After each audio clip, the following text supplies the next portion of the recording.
Have you ever thought to yourself, no matter how many TED Talks I watch, I still don't feel complete?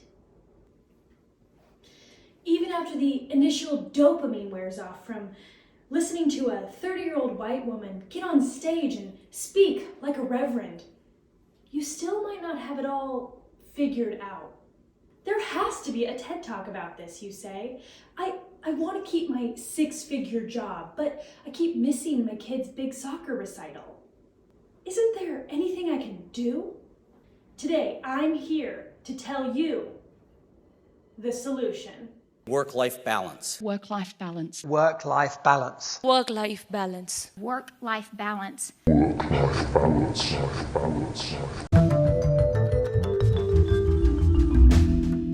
Welcome back to the You Were Lied To series. In each episode, I take about 10 minutes to break down a cultural issue that we've all been lied to about. Today I'm talking about work-life balance, and it's going to be a rather unorthodox critique of this subject. This is not a self-help video. There are already dozens of TED Talks on whether or not work-life balance exists, or if it's a good or a bad thing, or how you can achieve work-life balance, or work-life boundaries, or some other proprietary alternative that just ultimately leads to you being more productive at work. This video is none of those things. I notice that discussions about work and labor usually will spiral in one of two directions. Either they turn into a lesson on self-development and the neoliberal idea that the individual is in complete control of their conditions, or they become a more Marxist discussion on the right to work, how to improve the strength of labor unions, and how important the working class is. Of course, if you're familiar with my videos, you know I care a lot about the working class. It's just not so much because of the working part. Instead, this video on work-life balance is going to be about how, as long as our modern system and understanding of work exists, we will never be able to maintain any type of balance in our lives. I want to start a discussion about how work impacts society. And in doing that, you will probably start to think about how work impacts you personally, and that's okay. But I want to emphasize that this is not about the individual. I recently read a very good, underrated book called The Refusal of Work by David Frayne. It's mostly about how work ruins our life and how society has grown to just accept this reality. Here's a line that caught my attention. Co-opted by management, work-life balance represents yet another example of capitalism's remarkable ability to take a potentially radical idea, soften it up, and serve it back to us in the interests of commercial gain. In other words, workers' desire to create a better balance between work and life has been completely bastardized by the business owners themselves as bait to lure you into working for them. And they only care about work-life balance when that balance is proven to lead to more productive employees.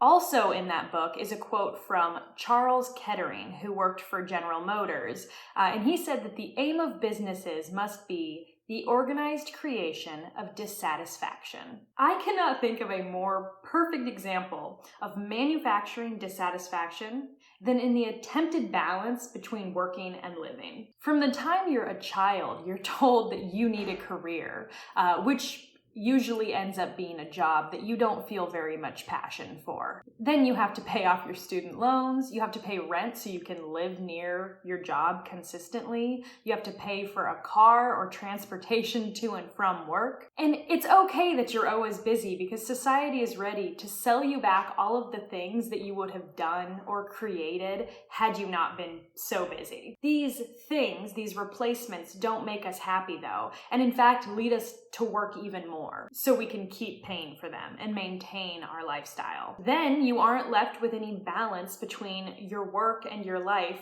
so you are sold the illusion of work-life balance by self-help gurus, the media, and worst of all, by the HR department.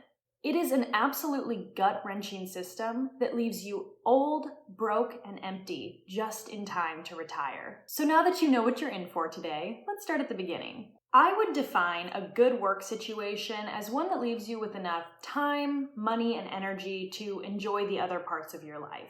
When we think about the history of work hours, we think of like the iron workers who were working 80 hours a week, or the auto workers who went on strike for the 8-hour workday, etc., etc. We think of it as like this great achievement that we got it down to 40 hours a week.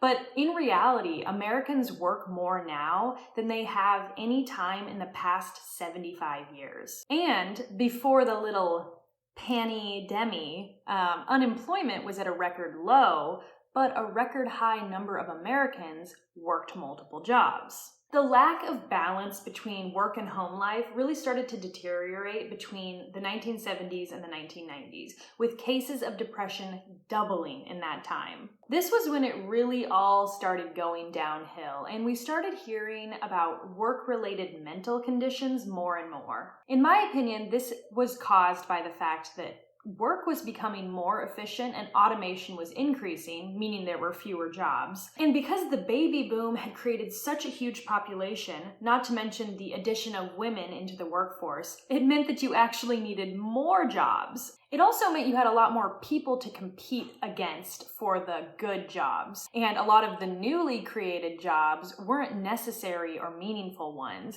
They were largely what's been called bullshit jobs, as outlined in the famous book by David Graeber. Bullshit jobs are created when we economically need to employ everybody, but there just isn't that much work to go around. The creation of jobs has exploded in the past few decades, and instead of automating away huge amounts of redundant work, we've instead made it normal for people to waste their lives doing pointless administrative paperwork just to eke out a living. And it isn't optional either, as the qualifications for social programs like disability, paid leave, and unemployment have become more and more stringent and regulated. It isn't a coincidence that so many of our rights are accessed through our ability to work. And if you're a non-worker, you don't get those rights. Free market capitalists will deny that this is possible because capitalism means that businesses will naturally select out all the inefficiencies, right?